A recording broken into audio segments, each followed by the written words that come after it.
Aarav here. So guess what? Today we're going to be doing another Aarav Science and Physics episode. We haven't done one of those in a long time because I've been doing different sort of things. As if you're a subscriber or a viewer on this channel, you might have noticed that. But today we're going back to that mini series, and this time we're going to be covering why are giraffes' necks so tall, and what are vampire squids. So I hope you guys enjoy, and let's get into it. Oh, but before I get into the episode, I'm going to tell you one thing. Please make sure you like, subscribe, and click the notification bell to get notified when new videos come out. And now let's really go to the episode.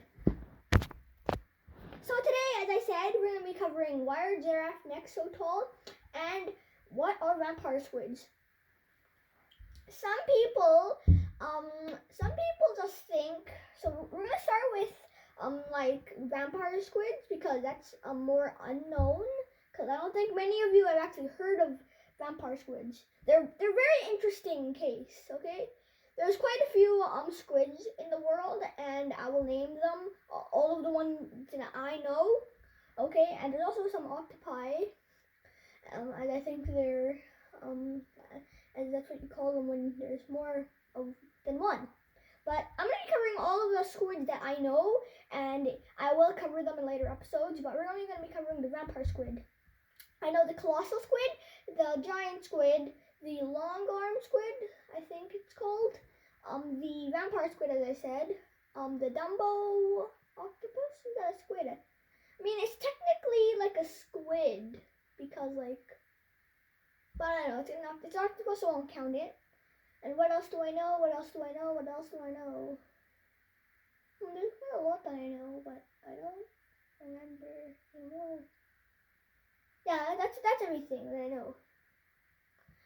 Now, so those four, I think we haven't covered any of them yet, I don't think. So we'll be covering the vampire squid today. And as I said, again, like 2 times before, we are going to cover giraffes next. Why are they so tall? So, first thing, what are vampire squids at all? Some people might think when they hear the name, it's literally just a squid that looks like a vampire. And it's not really. It's red, and it does have a cape. Okay, but before I get any more into it, I'm gonna wait about 10 seconds, and I'm gonna see if you guys can guess what it is. Keep answering in your head. I don't need to know. After the 10 seconds, you can't. I'll tell you what it is. Let's see if you're right. See if you're wrong, and you can also feel free to pause the video. So.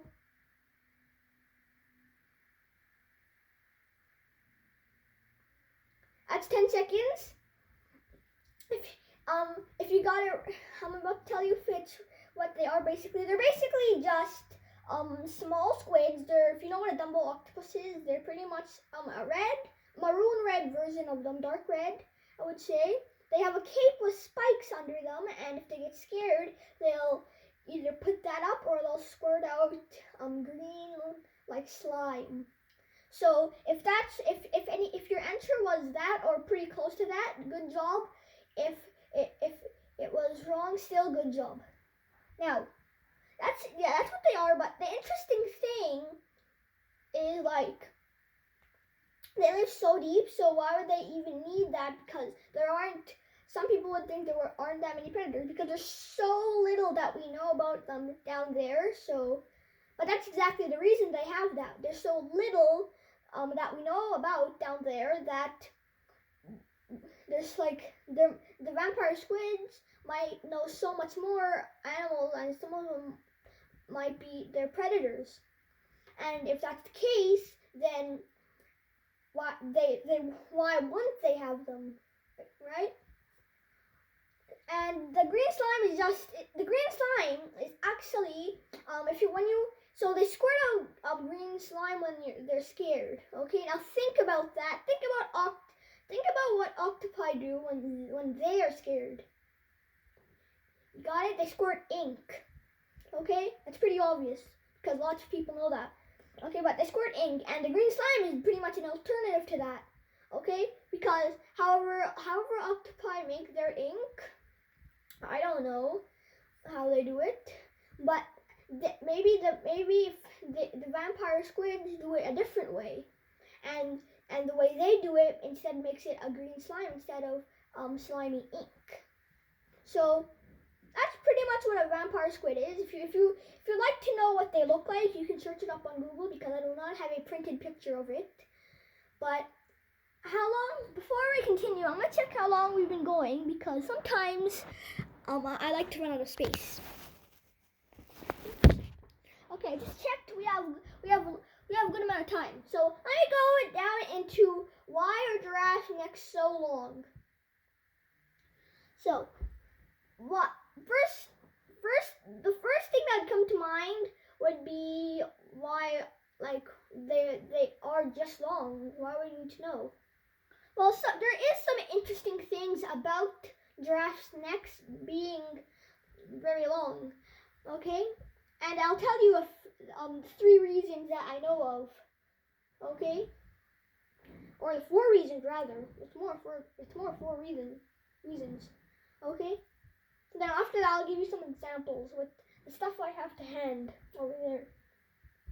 So first reason is pretty obvious. It's to reach the higher plants. Okay, but something that isn't as obvious is why would they need to reach the higher plants? Maybe it's because there were so many herbivore animals down below, so many vegetarian animals down below that the giraffes, because maybe there was something like they were slower than the others or something like that, they had to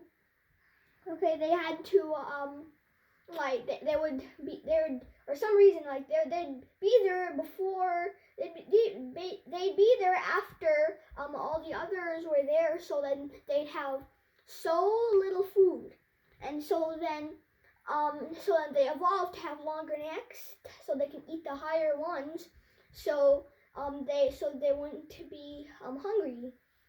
So that is reason number 1. Reason number 2 is something that not many people know about. It's for neck fighting. Basically, imagine my hands are giraffes. Okay, they come together. You can see they're both about the same size, and there's a mate over here. Pretend that there's a mate over there. They use their necks to try and fight and see who is gonna win, and whoever wins get the mate. Okay? And this kind of leads into reason number 3 of why they have long necks. It's for intimidation. Okay, if you don't know what that is, it's basically to make somebody to make somebody else scared, but you didn't do anything. Basically, if I'm this tall, hold on. So you can see that right now I'm sitting down this, and then if there's another person that was about this tall, okay, sitting down, okay, they could be a little bit intimidated of me because I'm a lot taller. That's basically what it is. But I haven't done anything to them because I'm a nice person. So so that's basically what intimidation is. If you didn't know what it was.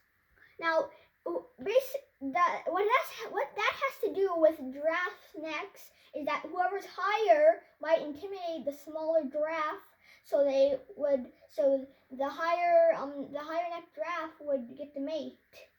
Okay? And usually the higher neck also wins. So that's reason 3. Now, reason 4 is very interesting. Well, not that interesting. It's actually kind of obvious, but it's giraffes have long necks so they can see out of line predators. Okay, giraffes' long necks allow them to see over the trees or smaller trees, and if there's a predator over there, for example, let's say this random Lego piece that I have. So hold on, I'm gonna take the device here so you can see. Pretend that this is a predator right here, or actually pretend this is a predator. So if that's a predator, and then this long piece is a giraffe. you can see that, look, the giraffe has a long neck to see the predator over there, and pretend there's some trees over here. Okay, but they're smaller than the giraffe because I can see this is how it is smaller, and the trees were this big, smaller than it. And then pretend that this is another animal that's not a predator. You can see that they'll be able to see over there. So that's it. Come on. Yeah, and that's it. And basically, you'll figure out what the other reasons are, but that's pretty much it. Now, that will be all the time I have. I hope you guys enjoyed, and I'll see you guys in the next video. Bye bye.